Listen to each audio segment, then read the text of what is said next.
stories move us into doing some pretty incredible things. It's like the emotion and like the transformation that we see the hero go through that prompts us as human beings to kind of do some pretty incredible things, and that's why movies are so powerful. That's why uh, whether it be like a church is so powerful, or books are so powerful, or even like somebody that was super inspirational inside of your life, whether maybe it was a father figure, or maybe your mother, or somebody that had an incredible story. And that is because, like I said, stories have huge, immense impacts inside of us. And it's always that point right after, like thing after thing after thing that keeps, pushing the hero down to really become challenged, and to eventually get to the point where they decide enough is enough, and they have the decision that's in front of them, to decide on which way that they're going to be going with their life. Are they going to just keep suffering and keep allowing for what's happening to them, or are they going to actually do something about it and make a huge change, and go and destroy the enemy and kill the dragon? Or it's not always the dragon, but they're gonna go like they decide to become this greatest version of themselves, or to trust the process, or whatever the big huge epiphany is. And that is what separates the person that is the hero versus the person that is the character number 2, or whatever, the cast, or the janitor number 3 inside of the movie, or bank teller number 4.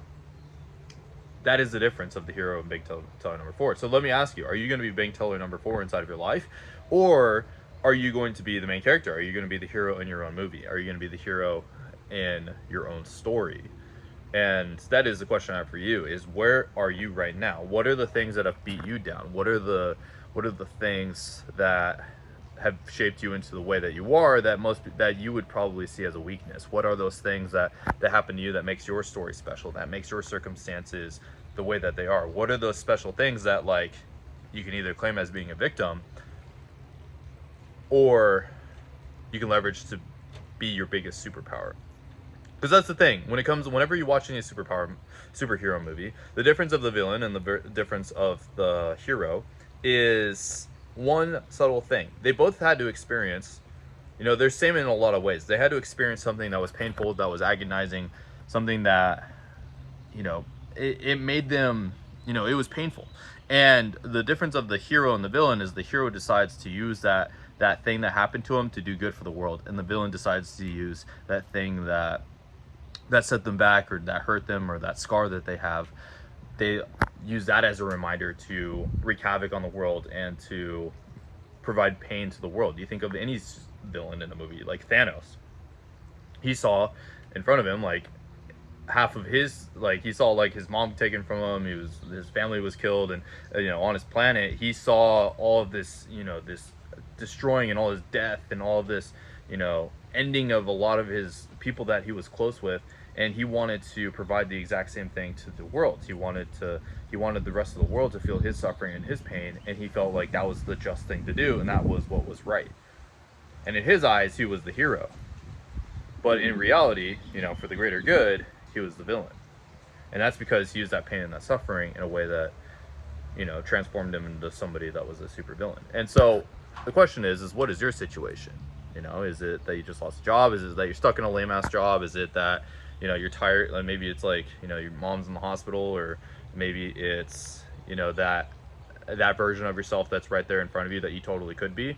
And I would say all the things that makes you disqualified from being someone that is successful are actually all the qualifications that you have that makes you successful. Like, I just watched a woman speak on stage today, and she was talking about how she was, for the sake of YouTube's algorithm, I'm not going to say the words, but when she was little, she had people, touch her in inappropriate ways, let's say, multiple times in her life. And most people, and then I think she even had a kid at the age of like 16 or 17.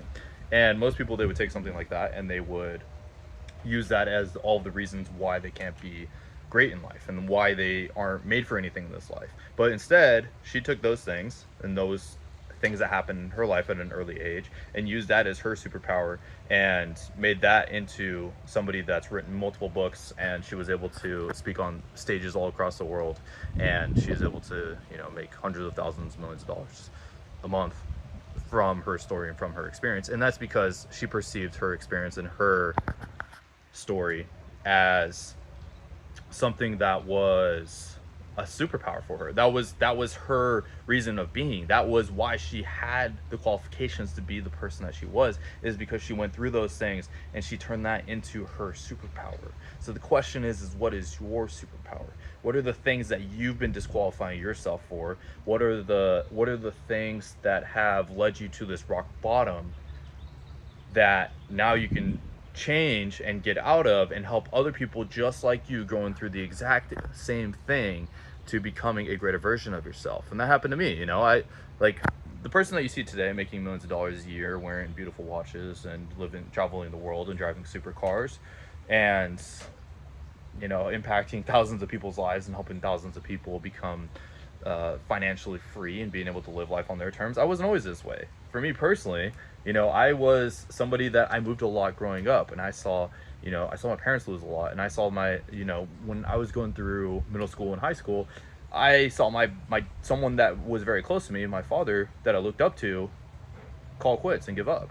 Not he didn't kill himself, God bless, but he did lose a lot of his feet underneath him. He lost everything.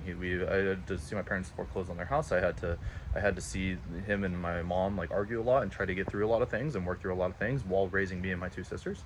And throughout that, I didn't have a lot of certainty in myself because my family didn't have a lot of certainty in themselves. And that translated to me. And I was the outcast in school. I came in at a later stage because we had to move out of California into Colorado. And when we did that, when we moved states, I was the new person. And I wasn't very secure in myself. I wasn't very sure in myself because I wasn't instilled with a lot of security and a lot of sureness. Now, sports did kind of help out with that a little bit, but right away it was unnatural for me.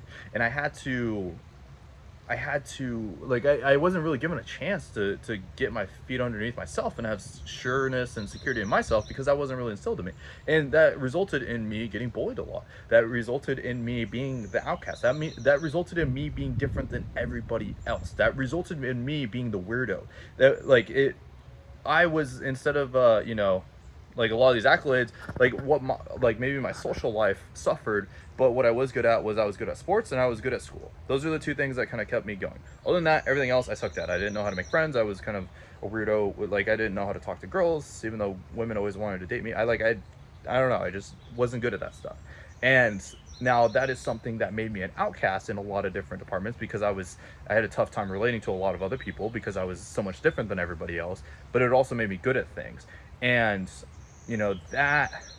those things that disqualified me in a lot of ways became a lot of the driving factors and a lot of the driving force for the future. And then I even let's say, when I had the times where I ran out of money and I had to find a way, and those things, when I ran out of money, but I had those skill sets and those things that got me to out of those circumstances and out of those situations, those things that would normally disqualify me for being whatever loser, those are the things that qualified me for incredible, immense success. And so, what are the things that you're disqualifying yourself, that you tell yourself why you don't deserve things? And actually, let's flip the script and let's use those as your superpowers. So the question I have for you today is, what's your superpower?